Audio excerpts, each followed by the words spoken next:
Tuning in to the online broadcast network, AFTERBUZZ TV. Over 20 million weekly downloads in over 150 countries, and your number one source for after-show entertainment.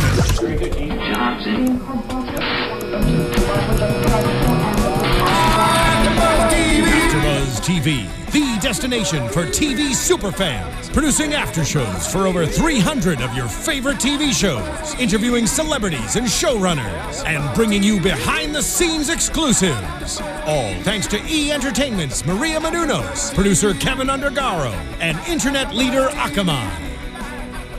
Now, let the buzz begin!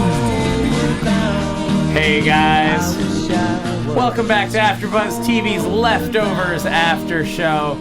We've got a hell of a finale to talk about tonight.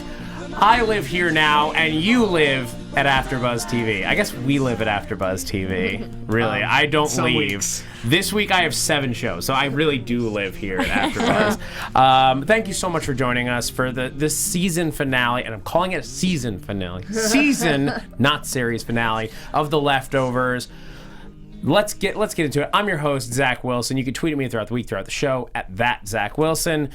My fantastic panel, everyone's here this week. Kelly. Hey, I'm Kelly McInerney. You can find me on Twitter and Instagram at HollyWeirdo. Hi guys, I'm Roxy Striar, and you can find me everywhere at Roxy Striar. And I'm Steve Kaufmann. You can find me on Twitter at Steve Kaufmann. That's Kaufmann. All right. And thank you guys for holding down the fort while I was out of town last week. No problem. I'm sad I missed that episode. It's craziness. You said it beforehand that episode 9 was going to be a big one, and it was, so joke's on you. Just saying. We really missed you also. It was fun. I was in the chat room. I was literally watching from a plane. And you sent us that video, so you did what you could. Yeah, in Dobbs Ferry, which I want to know what happened in Dobbs Ferry at the same time as this episode. Well, it sounds like nothing. It sounds like Meg's house was supposed to go there. And then or I guess Meg's house went there, just Meg didn't. I think, that was supposed to be the big event. Like, there was supposed to be a big event there, and like several houses were converging. All right. Anyway, let's get into this episode. Yes. Where do we even start with something like this? Kevin's alive. Knew it. Wow, I'm a little snarky tonight. Yeah.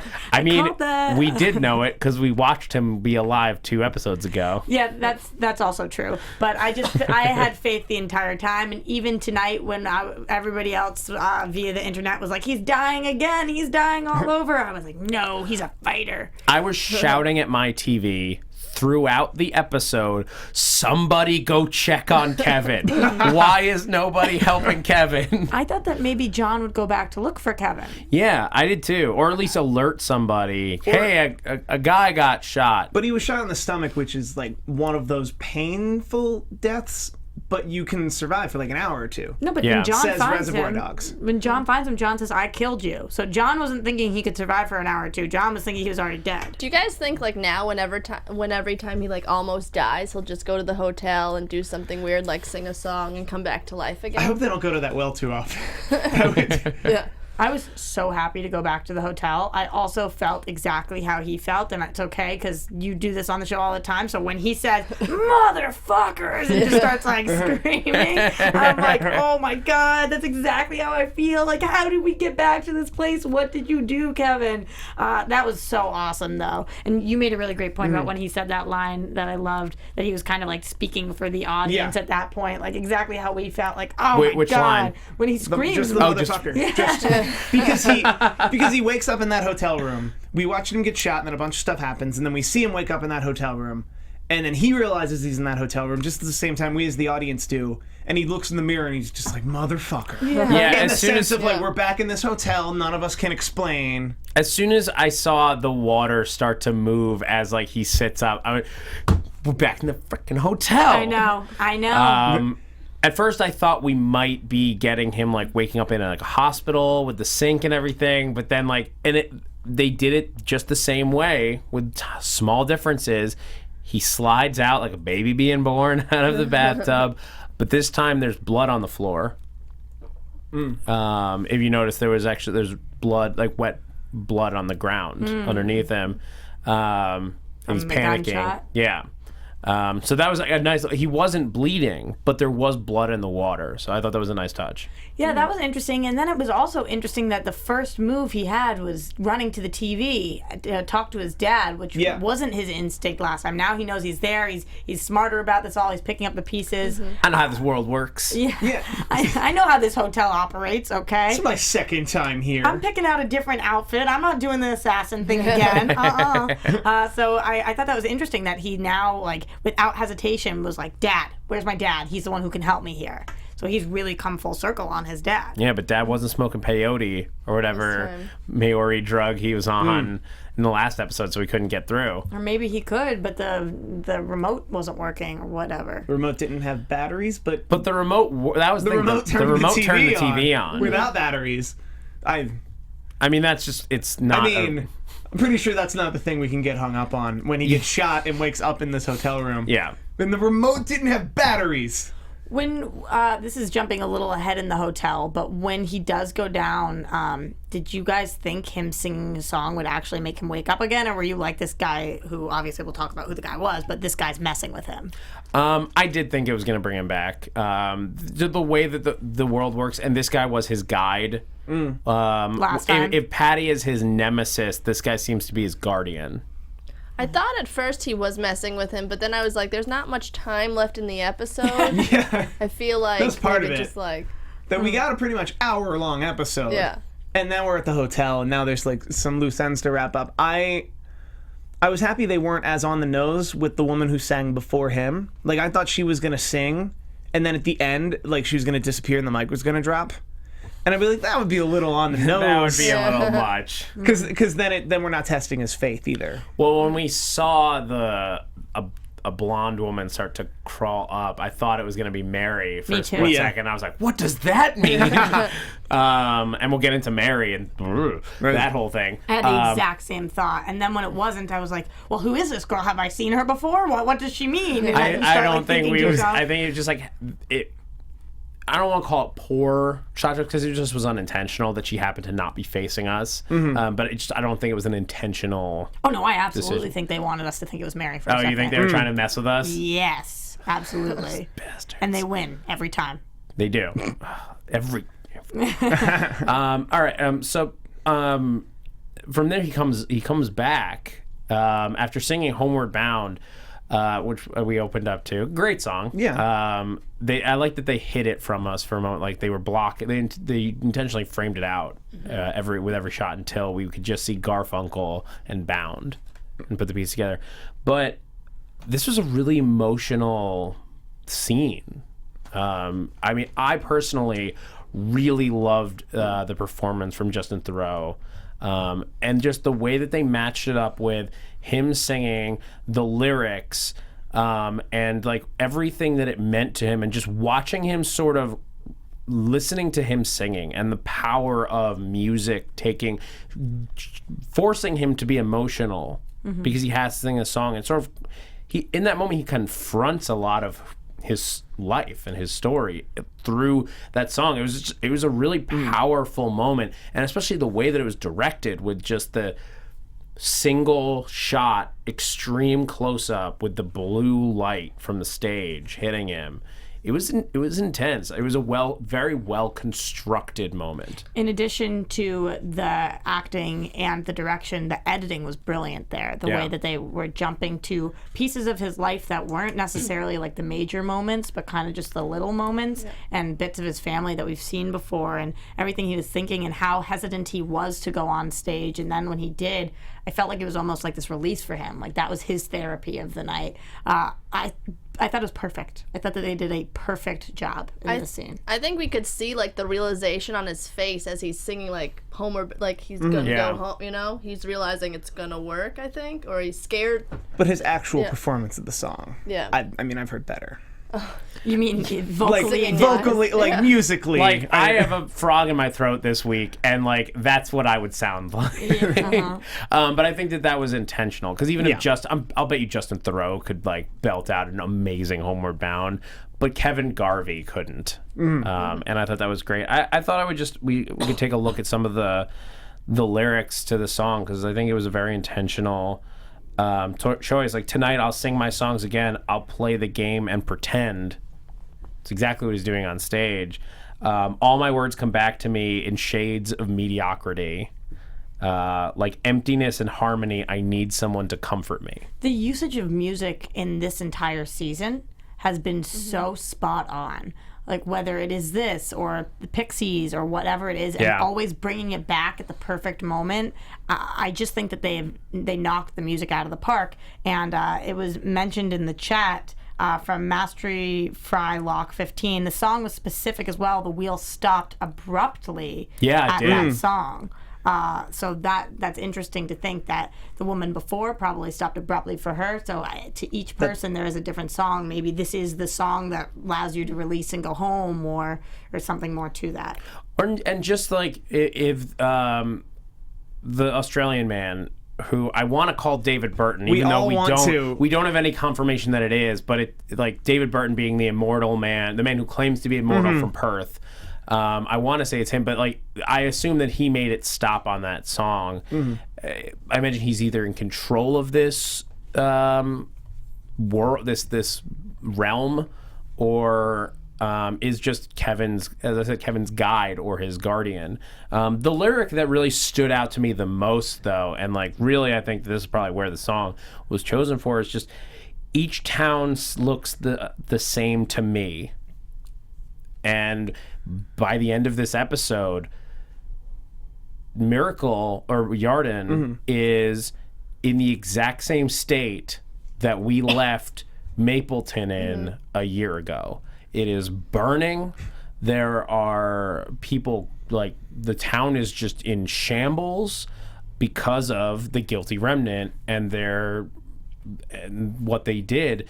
It just has brought what should have been a idyllic American town to its knees. I'm going to say this one time, and then I'm going to take it very seriously, because it is absolutely a horrifying situation. But this looked like the most fun party I've ever seen in my life. I was like, how do I get in on this kegger? That looked like a weird spring break commercial. Like, yeah, totally. Come to Jordan for spring break, guys. As you've got the house music, like, and I was standing, even watching it, I'm like, I gotta get a beer to this, man. Like, this looks like so much freaking fun. Do you want to get a beer while you're in stocks? Yeah. While they pour it on your face? Like, kinda. Honestly, when I was watching that, I was thinking, how do I get invited to this party next year? But in all seriousness... I need to party with you more often, Roxy, apparently. Because we legitimately care about the families that are living there now, or at least I do. I feel like you guys feel the same way about the Garveys, at least.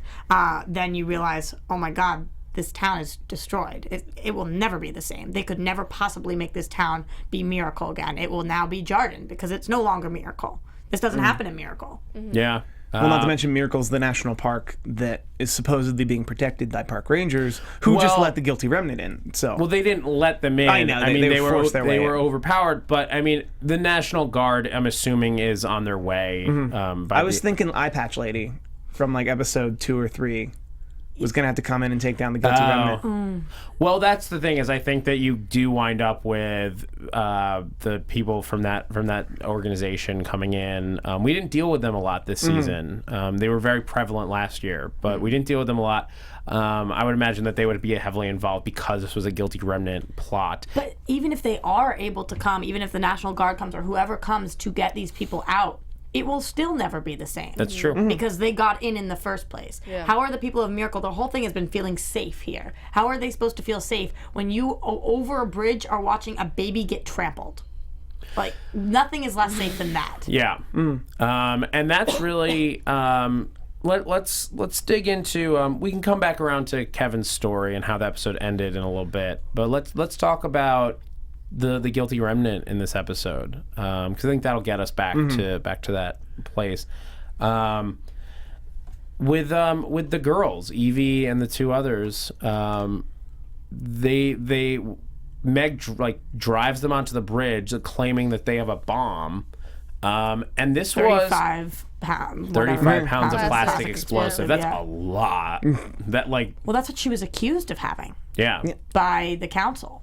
Well, I think she probably intentionally let that stuff out. I think she wanted to scare everyone. She wanted every single person, including her own people, to think this is going to be I'm gonna blow up the bridge. She didn't need to, though, as we saw. Like the fear of the countdown is a wake-up call, just like the grenade was last week. It wasn't about hurting people. So in a weird way, although Meg's more extreme, she still follows the guilty remnants code. I don't think she does. Because I definitely see what you're saying, but she's the character that I still don't have a grasp on right now, especially after hearing her interact with Tommy tonight. Family is nothing. No, Tommy, you don't understand. Family is everything. That's not guilty remnant code. That's true. That's fair. And so I feel as if she's adopted part of the guilty remnant attitude. Yeah, I guess when I say that, I mean in terms of violence. Yeah, but then she says, last time at the council, they say, violence is not the answer. And she says, yes, it is. So I feel like even in that area, she's straying from them. And yes, she's smoking cigarettes and wearing white, but she is still speaking, which Patty did too, but most of the other people don't. She's singing. Some of the other members can sing. But do we think that posturing about violence and plastic explosives to her elders was merely a misdirect? That's the thing is, I don't know either. I think that was her way of almost being a living reminder for the guilty remnant in her mind. Is like, I need to wake these people up. These people are forgetting. Like, even the people in the guilty remnant are forgetting. They're not pushing hard enough. They're getting relaxed about this. They're not doing what they should. Meg wants to be in the extreme, and so she makes them think she's going to blow people up with plastic explosives, even when that wasn't her plan. And her plan was well constructed at the very least. I mean, it was dangerous and like risked a lot of people's lives. A lot of people clearly got hurt, but it was absolutely, like, we saw at least one dead park ranger. But it was a smart plan. It freaked everyone out, and it worked. It got everyone in the camp. Yeah. But and to the point of them getting in destroys the idea of Miracle. I think this whole season was trying to destroy the idea of a safe place. Yeah. That there is no just because they were spared of departures, they weren't spared from pain. Like, there were still people there were still just unhappy people there. There were still bad people there, and it was just, it took the Garveys to kind of wreck it. It's so interesting that you say that, because that's essentially what Michael says when he breaks into the church. And Michael and Evie, who are siblings, I feel like have similar mindsets and are going about what they think that they should do in complete opposite ways, but from the same place. So it's very strange for me. Like, watching Michael, I have a newfound respect for him, and I enjoy. I think that he's trying to help in all of these things. But when I'm watching Evie, I want to punch her. I want to sock her in the face. I want to shake her, just like I did what I wanted to do to Lori last season. And I want to say, wake up. Like, what are you doing? Why are you doing this? As her mom is actually doing that. So it's so weird. 2 kids, same family, same like core gut horrible reaction, but the way that they handle it, so opposite. I think they put their trust in different people. Like, I feel like Michael putting his trust in his grandpa was like kind of crazy. They're putting trust in 2 different crazy people, but just one of them kind of. Virgil just happened to be right. Yeah. Which could have totally not gone that way. Yeah. And then Michael would have been an accomplice to 2 murders. Yeah. So. Yeah, that would have been a really different TV show. To 2 murders? Well, because Virgil, and then Kevin would have died. Well, a murder, and he would have been accomplice to the murder, suicide. and then I guess third suicide he's not responsible for. Some would call that manslaughter. If Virgil told him, we're getting off track a little, but if Virgil told him, I'm planning to kill myself, and then he allowed it, and then cleaned up the mess, and hid then it. some would call that manslaughter or evading justice, or there'd be a. Either way, I know he'd be different. dealing Law and Order. Jarden can get all into this one. Law and Order Jarden. I've watched that show. I mean, that's kind of what we're watching. I mean, we got like fingerprinting and like suspects and missing children. But with Evie telling her mother, "You understand." How did everybody else read that? Because I think she just thought that her mom understands that, like, it's not basically Evie is saying, by joining the guilty remnant, by making the stand, it's not. I don't know that Evie subscribes to the world has ended, but she does subscribe to it's not okay. It's for me. It's what Patty said to Kevin when they were in the cabin, and he was like, like make me understand." And she, before she kills herself, she says, "You understand," and then offs herself. So it was just a that is kind of a guilty remnant. Good catch, right? Rhetoric. a mirror of that, which I felt like at the time that Kevin really didn't understand, and I felt the same thing at this time. That you know, when you're talking to somebody and they're like, "You get it," and you're like, "No, I don't." Like, just stop telling me that I understand and explain it to me. But it's easier for them to say, "You understand," and have that be this metaphysical whatever reaction from you. I don't think it's fair to look at Erica. You understand. I don't think Erica understands. I don't think Erica understands, but I read it as you were gonna leave him anyway. Like, you were gonna leave him. You were gonna leave Jarden. Like, you understand that there are no miracles, and then this place isn't a very happy place.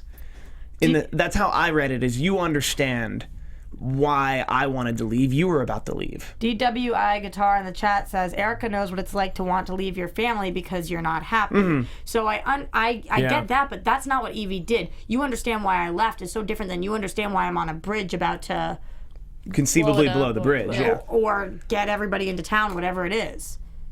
That's fair, but that's good writing with their couple interpretations. Yeah, Absolutely. well, I think that it was that Evie thought that this was the best way to sort of wake up the town, just like Erica leaving would wake up John and stop his insanity, that his abusive demeanor and everything. I mean, this guy is nuts. John? Yeah. If we didn't think he was nuts before, which he clearly was, he just when he's not getting a straight answer out of Kevin, granted, Kevin was had a really tough story to believe. He just shot him. And not even in the foot. In cold blood, he shot him in the chest with intent to kill. I feel, part of me agrees with you that he's nuts, but part of me thinks that he's the most sane person on the show, because you watch him and you hear him listening to all these people's stories with Virgil before, with Isaac, with this, and it's looking around thinking everybody else is going crazy except for you, because I feel like I would kind of react like this. You got people telling you no, I died and this is what happened. It's everybody stop lying to me. I don't even know what's true anymore. I feel like he's going insane because he was sane. But at the same time, we see him with Erica. We see him tonight look right at his wife and say, "Fuck you," for about a cricket, which was, I thought, really, really harsh. And you're right, he is a nut. But I feel like he's a very realistic nut. Yeah. We did get a little bit of clarification, in case we didn't know, with John and Erica and Virgil, that Virgil is Erica's dad, not His. John's. Another Roxy call. Just saying. And that just makes it even. We still don't know the specifics of what he did to John. Just that there was some kind, we have the basic, there was some kind of abuse there, but it makes it even darker, I think, and more. And I don't know if it makes it more horrifying, or because it's horrifying no matter what. But this was just another kid to him. What did he do? I honestly do want to know that, but I do.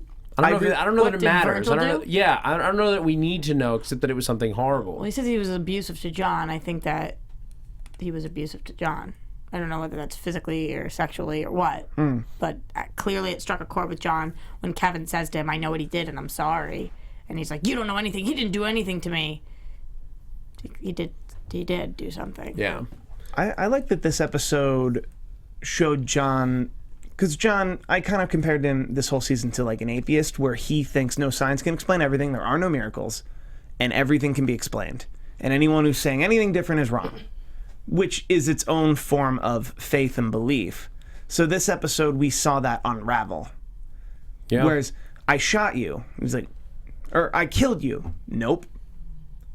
And then for him to just flat out say, "I don't understand what's happening." And then for Kevin, who just lived through death a second time, was "I don't either. I don't know. Nobody does." Right, they don't understand.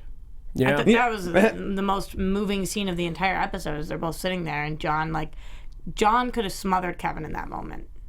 He could have killed him. Nobody would have known it had been John, and it could have caused way less problems for him down the line in case Kevin does decide to come clean about what happened, but he doesn't. He turns it around, he carries him home, he patches up the wound, and he essentially saves his life. Because Kevin would have died. He would have bled out right there. Yeah. So although John shot to kill him, he also saved his life.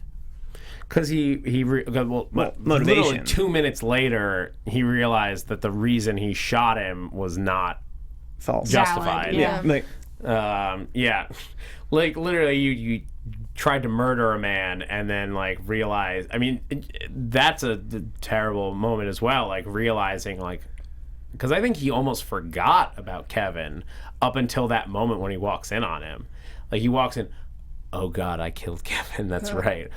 But or I think it was a didn't. matter of like it was in the past, and so much else that had happened after. Yeah. Was like a piling on of like, well, I killed Kevin, and then my daughter came back. She joined a cult. They were gonna blow the bridge. They didn't blow the bridge. Everyone got into the town. Park ranger died. Oh wait, Kevin's alive. Kevin, that's right. Yeah, there are people literally fucking in the streets. Yep. Best party ever. Sorry, I wouldn't say it again.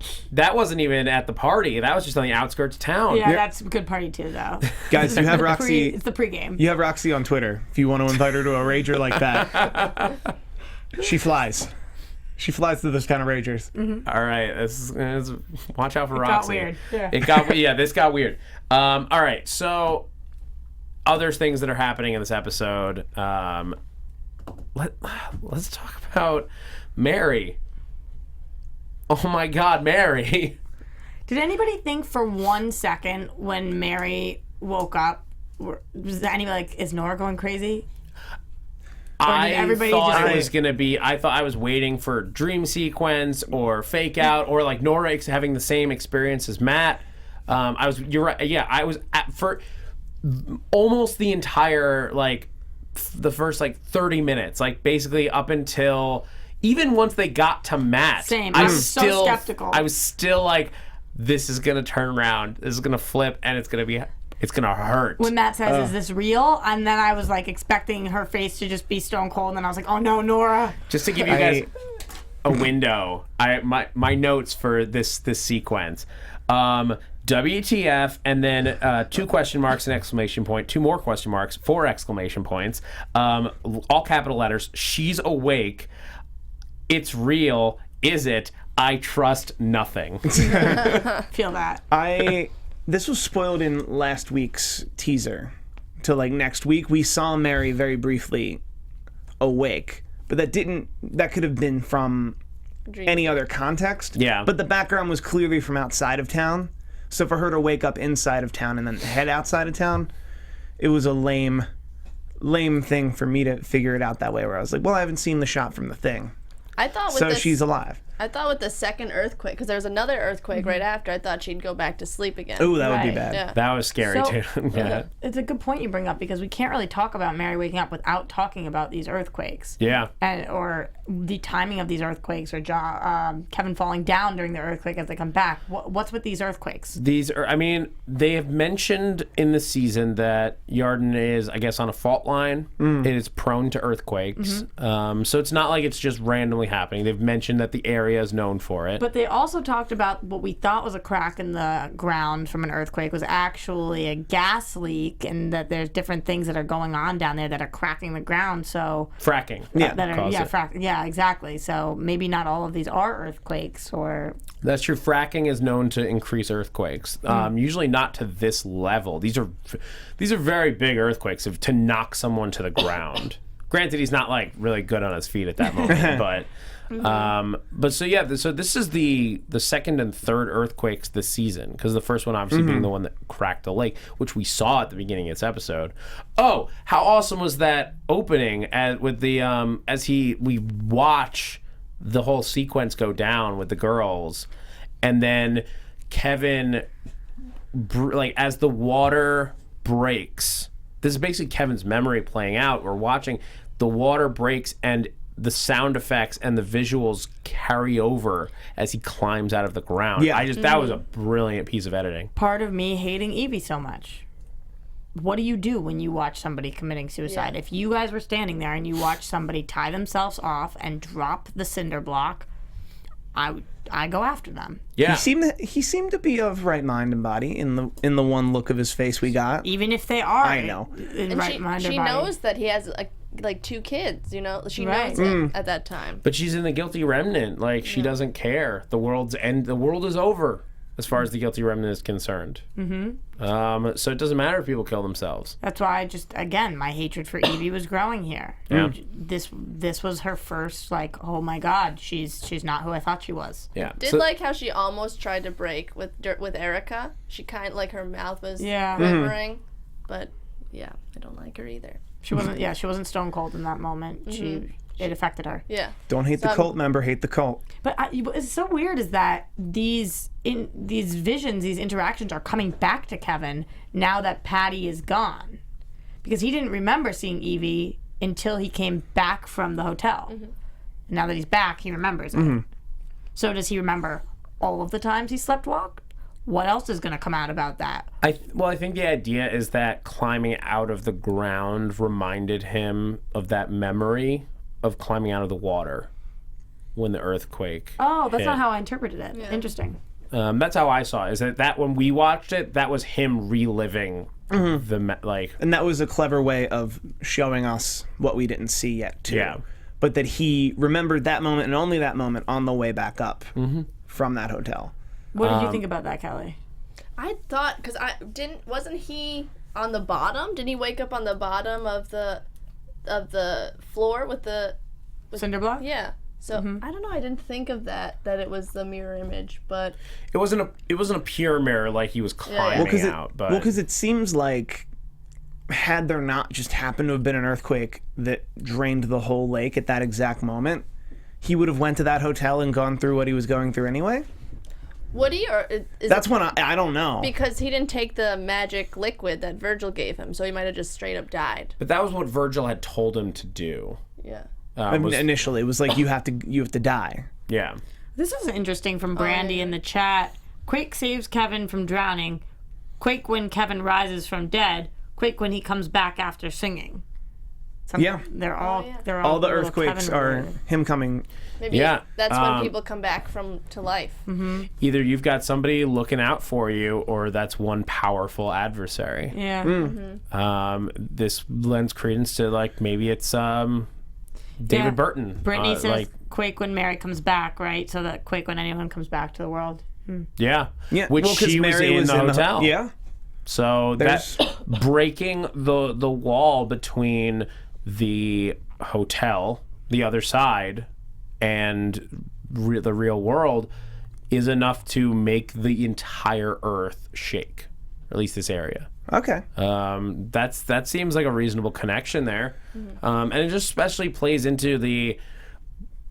I don't know if we use this term on the show, but it absolutely applies to Leftovers. The magical realism that goes into this show. This show is the most, I think, of any show I've watched on television in years. Like more than any show I can think of. This show is an example of magical realism on TV. In that it is presented with a real world that feels very accurate to life and how everything functions, but with a little bit of that magic thrown in to adjust the world and how we see it. Damon Lindelof actually did an interview today where he explained that if we're going to do a world that's completely normal, but 2% of the population disappeared, 2% of the whole world and the universe we're writing for can be magic. And he actually said that about 2%. So Interesting. that's his ratio. 2 out of every 100 things that happen in Jarden and in Mapleton and in the world he wrote for 20 episodes can be magic, can be unexplainable, can be earthquakes that bring people back. Love that. Right, that is great. There's and in typical Lindelof fashion, there's math. So now that when he has 100 episodes, which he will, there will be 2 episodes total that can be pure magic yeah. in aggregate. But so Mary came back, like going back to that whole story. And she confirms that Matt did not rape her. Yes. Yes. I think it is still safe to say that she was not awake in the car after he got bludgeoned. I think that was still Matt imagining things. Well, because if she was awake then she would have known she was pregnant, yes. and she didn't. Yeah, that was still, Matt with head trauma. Yeah. But seeing what he needed to see to get himself motivated. But that's a huge thing that Mary woke up once, fell back into the coma. The frightening bit for Matt, why he's so desperate to get her back is like, what's to stop her from just going right back under? Yeah, but she went back under when she was in Miracle. Yeah, well, you can see it as like she's introduced to the medicine of Miracle, and so she gets a little bit, but like it's not quite enough. And then it was more and more time spent there allowed her to fully wake up. That's fair. Why do we think Matt had to run? Is that why we think Matt had to run back into Jarden? Yeah. That's why he was like desperate to get her back in. Because he just thinks that it's specifically those grounds have healing powers. Yeah. And even if everybody else gets in. I think it's two-part. I think it's number one, Mary needs to stay awake, and number two, this baby won't be born without Miracle. So both those things. Okay. Yeah, he definitely needs to get her back into the town. So Tommy had his own. Well, let's talk about Tommy and Nora and like their like. Let's follow Nora into this as she brought Mary out there, and then finds Tommy out in the world. Turn your Facebook off, Steve. Never. I will turn my sound off. And then so Nora finds Tommy out there. Did she? Am I crossing storylines in my head? No, here's what happened. Tommy finds the baby, finds them, and saves them on the bridge. Well, Tommy saw Nora before Tommy saw Nora on the bridge. Yes. He saw her run by, and Meg says, "You know that girl? That's your dad's girlfriend." And Tommy doesn't do anything then. I think Tommy is the most impressionable person on the show. He needs guidance more than anybody. Yeah. And he is just looking for somebody to follow. And if it's Meg, then it's going to be Meg. And if it's Nora, it's going to be Nora. And if it's Holy Wayne, it's going to be Holy Wayne. So I love finally watching him connect with Nora at the end of this, because I think she will be the best person for him to follow as he essentially saves Nora and the baby's life. Yeah. What was with that woman? With the piercings, just following Nora around, yelling at her, "That's not your yours." baby. You stole that baby." They need to give away Emmys to people who have less than 5 lines in a thing, and the first one needs to go to this lady. She nailed it, but it was like a tiny part, like the tiny part Emmys. The craziest thing was that she took the baby and then left the baby on the bridge. Yeah. I thought that there was going to be more to the story. She took the baby. She wanted the baby. She thought she knew who the baby's parents were. She wanted the baby to be with black people. She wanted the baby to be away from Nora because she thought Nora was a bad person, or like whatever it was. I didn't know whether this was a race thing. Or it was like looking at Nora's like aura, and like it was like one of those things where it's like, is she the whatever the term was that we were getting earlier in the season? The lens. The lens. Thank you. Yeah, whatever it is. I just felt like this woman. There was, at the time, I was like, is there validity to what she said? Like, does she know something? And then I was like, this is just a crazy woman. It's a crazy woman who took the baby and dropped the baby on the bridge, and I think that's that. DW Guitar in the chat said she had a snake tattoo, which would bring us all the way back to the beginning of the season with the baby laying there about to get eaten by a snake. I'm not. You're talking about the flashback. The flashback to the cave woman. How the somebody else took the baby. Yeah. Because the mom died. That I think the theme throughout this whole season is like, and I'm a little loose on this, but like essentially Nerd said that he said that would be come back around and be like super clear. I think it's still pretty clear. The idea that life will always move on is what that life will always move on. Life finds a way. Yes. But that essentially life will just keep moving. And strangers will help. Like I said, I'm not great on my theory on this theme is not great. Well, the whole thing with Lily is that strangers will help. It was so interesting to. I wonder if Tommy has to realize who that is, like the baby. Yeah. Like he's like that's Holy Wayne's baby. And yeah, of course, he dropped the baby off at the doorstep, and he's talked to his sister. Yeah. So. He knows exactly what's going on here. But somebody in the chat says that the baby was touched and not trampled on. The baby didn't seem to be protected trampled. and special, Chris Mullen. People are saying. So what did you guys think about that? Do you think that people were just on purpose not stepping on this baby because they saw a baby, or do you feel like there was some magic going on here? I think even like a Black Friday crowd at their worst would sidestep a baby. Yeah. Somebody you're stepped not- on Nora though.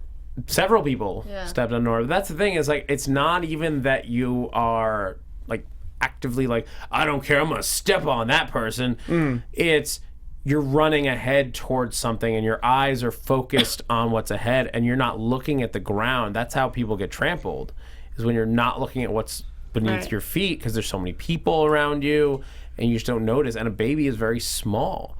I sort of looked at it as like luck. Pure luck. Nothing to do with Holy Wayne being Holy Wayne's baby and it being a holy baby of some sort. It could be. I didn't look at it that way. There are a couple teases with Lily.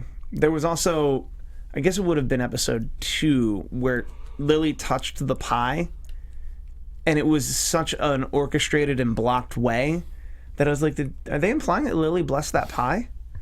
And that it was poison, but Lily blessed it, and it's not hug poison? the pie. I know, Steve. right? Whoa.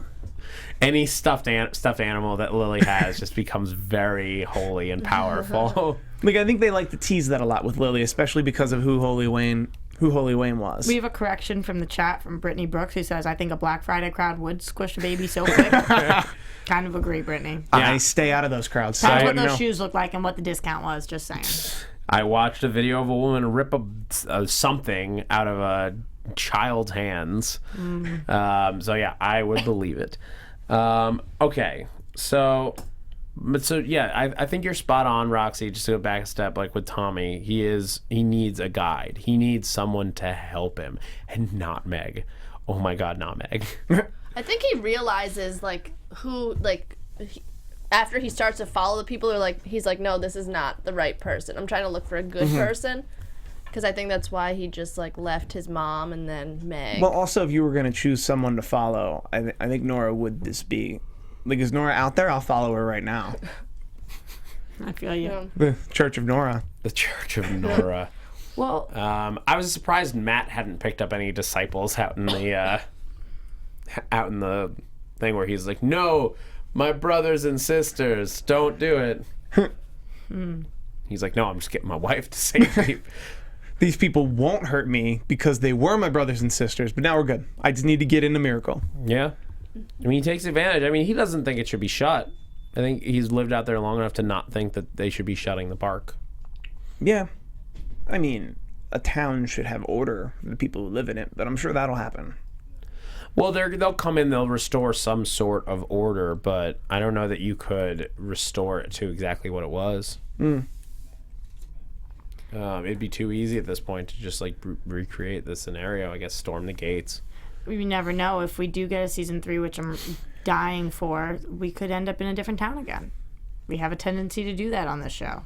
Yeah. Lose half the cast again. I don't know that I really need the Murphys back. If we're gonna do that, I kind of need John at this point with the ending. What happens if I go home and nobody's home? You come to my house. Yeah, let's talk about the ending. Let's get there. Unless you guys have anything else you want to talk about first. Well, the only other thing that we haven't really mentioned is the whole theme of the dogs and him getting back his dog Yes. and everything with the dogs. I just wanted to get your guys' opinion on what happened there. I was almost crying when the dog waited for him as he's bleeding out, and all the other dogs had left somehow. The locks were undone, so seemingly someone let all the dogs out and left Kevin there. Whew. Because those cages were locked. The dogs did not just suddenly break out of there. Somebody let them out. So are you asking who let the dogs out? It Boo! was right there. You. I counted to 3, and nobody said anything. Okay. We're moving forward. We I have don't- to. We have no choice. Yes, I'm asking who let the dogs out. I don't know. I really don't know. The chat's loving Steve right now. I'm not sure who let the dogs out, and I wasn't really thinking about that at the time, but it's a really great question. Yeah. Somebody who clearly doesn't give either doesn't want to be bothered with Kevin or doesn't care about Kevin. Yeah. Maybe they thought he was dead already, though. Nothing I can do. Let me let these dogs out. But the fact that the dog it waited for him, and then when he went outside, the dog ran away. Stayed with him for a moment, and then was like, "My work is done here." Into the nest. SJM 92 says probably the guilty remnant about the dogs, and that animal quarantine is right by the gate. Yeah. So that storming of the gate, whoever let the dogs out would have been one of those people. Fair enough. And the stormed the guilty gate and remnant wouldn't care. Yeah. Could have even been Meg. She could have found him there and been like, "Great," and then walked out. But the dog chills and waits, and then Kevin walks out with the dog, and then the dog pieces out. Yeah. Strange. I'm trying to think. I think within quarantine, the dog didn't sense something off, but the second the dog got out of quarantine and wound up in town, the dog must have sensed something was up with that town and then bailed. Not on Kevin as much as on that whole area in that town. I'm bailing on this whole scene, man. For real, man. Going to Houston. But so Kevin walks through the guilty remnant. Has that interaction with Meg and with Evie. Yeah. And they sing at him. In miracle. I would have been like, boom. But Kevin's so calm now these days. Yeah. Kevin's like, no worries, John. It's chill that you shot me. Come kick it with my family. I feel you, man. All right, whatever, Meg and Evie. Good to see you guys. Even when he's talking to him before he shot him, he's very like, "Look, this is the way it is, man." Once you died twice, though, I mean, like... Yeah, now he's like, "I came back to life twice." And speaking of the second time, we didn't talk about just the fact that he chose the Mapleton police officer uniform this time, which I thought was a huge thing. It was about him. That was him choosing who he was, not who he wanted to be. Very true, and that brings us back to this ending that we have, which I think a lot of people on Twitter and in the chat rooms have been talking about Nora versus Lori here, because now they're both back in this house. Who he wants to be, who he was. It's an almost, I hesitate to say hopeful ending, but for the leftovers, it's like the most hopeful thing ever. But he gets there and his whole family, extended and otherwise, So is it's all in one room. Matt, Mary, Tommy, Nora, Lily, Jill, and Lori. Yep. Yeah. Can you imagine walking into that room after being shot and thinking, like, you've got John next to you who thinks nobody's going to be home, and you're like, all right, I'm going to go into my house, and he's probably like, Tommy, I haven't seen you in a year. What? Nora, you left me. What? And Tommy's just like, "Come here, Dad." Do you want a hug? Arms out. Yeah. But that was absolutely crazy. So I'm getting a lot of people on Twitter who are saying that some are unhappy and most are happy that at the end of that pan there was no Patty. Because That would have been a Mind trip. So that was the thing, is this episode did not end on a crazy beat. If this easily, not that I don't want more, because I think there's more set up here. I am desperate to get more. If this does turn out to be the series finale, it's not. It works as a series end. It's just as open-ended and like, what the fuck's happening as any episode of The Leftovers that's ended so far. But it does leave the characters in a place where you could feasibly like write the rest of their story in your head. I just think that this show has so much more to tell. Yes, it does. Absolutely, it does. As opposed to so many shows that you watch, you're like, you're done telling. Why are you still running? She got away with murder. Why is there another season? Sorry, I don't know that show. Yeah, it was almost as good as your dog joke. I feel like this show could run for not only one more season, not only two, but I feel like this show has 6 seasons in it for sure. Like I really, really think that there's so many more questions, and that's why I'm baffled by the show's numbers and what it's doing. I don't understand. I think that this is the #1 best show on television. I don't get why people aren't watching it. It's on HBO. It's Damon Lindelof. It's brilliant. I don't get it. I think people are just watching it on like HBO Go though. Does Or I think that count as the numbers or no? Within 3 days. Yeah. Well, I think those would be different numbers than just the who watches it on HBO plural. And also, a lot of those people who have just HBO Go or HBO Now are likely to wait 10 weeks and not necessarily And binge watch watch. and not necessarily watch 10 hours at once, but watch And 10 hours HBO when they tracks want. those numbers since they don't have advertisers. They're looking at just what shows people are watching anytime. The only reason HBO doesn't pick up this show for a 3rd season is because of the ratings. Is because of the numbers. That's it. They've said Yeah, it. I can't imagine creatively that they have any problems with it because it's a fascinating show to watch, and like it leaves you wanting more every time. There are 2 deadlines that Damon Lindelof mentioned in the same interview on HitFix that I read. One is January. He said he's meeting with them in the next couple weeks. He wants to have a deal with them by January, based on whether they want to do a I third season or imagine not. a guy like Lindelof has a lot of deals on the like offers on the table. Right. And also, all the actors have an option until February. Okay, So our absolute 0 hours February for this show, gotcha. which, if it gets some award nods, would help its cause. Yeah, More people would watch it in January and February if it got nominated for stuff. This should win for best dramatic show. Period. it's got a lot of competition this year, but yeah, absolutely, watch- it is. I watch No everything. question deserves to be in the conversation at the very minimum. If it's Yeah. not nominated, that's a mistake. I On completely the agree. on the TV Academy's part. Yeah. There was a bit of well, let's call this news and gossip if we could, because I think it qualifies as such. AfterBuzz TV News. While we're talking about this stuff, so there was just on the renewal topic. There's some people dressed up as the guilty remnant and went and stood outside of HBO's headquarters in Many New York. people. Yeah, a lot whole of bunch of people. Or I think it was yesterday. It's today. Today or today. this morning. This morning they did it. As they and with I saw one picture of a guy with a notepad. It just says renew. I love it. Great. I great. hope HBO notices that and takes it to heart. Like, there are fans of this show. There are committed fans of this show.